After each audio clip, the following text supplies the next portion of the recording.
ৰাজ্যৰ প্ৰান্তে প্ৰান্তে দেখা পোৱা গৈছে যে গদাধৰ নৈৰ বাৰণীৰ পানীৰ ফলত দেখা পোৱা গৈছে এক প্ৰকাৰ ভয়ংকৰ ৰূপ ধাৰণ কৰিছে। তাক লৈ দেখা পোৱা গৈছে যে ৰাইজসকল ইতিমধ্যে চিন্তিত হৈ পৰিছে।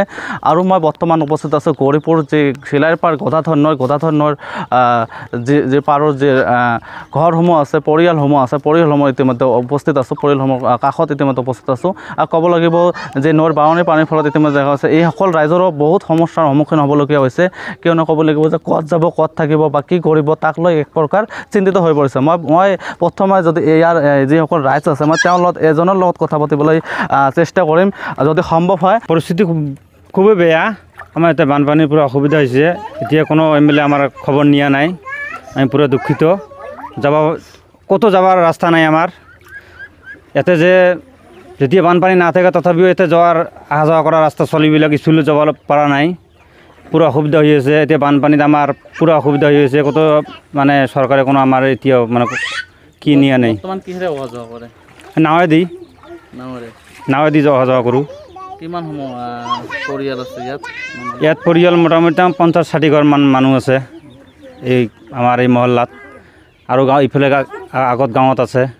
কেইদিন ধৰি এনেকুৱা পৰিস্থিতি? এতিয়া মোটামুটি আৰু পৰা 15 দিনমান হ'লে এনেকুৱা আমাৰ চলিবিলাক স্কুলত যাব নোৱাৰা হৈছে। অসুবিধা ক্ষেত্ৰত যদি ক'ব যাওঁ কেনেকুৱা অসুবিধা হৈছে? অসুবিধা বিৰাট অসুবিধা দেখা যায়। অসুবিধা আমাৰ অহা যোৱা কৰিব নোৱাৰোঁ। আৰু গৰু ছাগলৰ বিৰাট অসুবিধা হৈছে। মানুহৰ অসুবিধা হৈছে। খোৱা দোৱাৰো অসুবিধা হৈছে আমাৰ ইয়াতে। ইতিমধ্যে কিবা প্ৰতিনিধিসকলে কোনোবা আহিছে নেকি? নাই, একো অহা নাই। কিয়নো ক'ব লাগিব যিহেতু বাৰণীৰ পানীৰ ফলত দেখা পোৱা গৈছে এইসকল ৰাইজৰ ইতিমধ্যে মন্তব্য শুনিলে কিয়নো ক'ব লাগিব যে প্ৰতিনিধিবিলাকসমূহ আছে যিসকল যেতিয়া নিৰ্বাচনৰ সময়ত ইতিমধ্যে দেখা পোৱা যায় যে বিভিন্ন প্ৰতিশ্ৰুতি দিয়ে।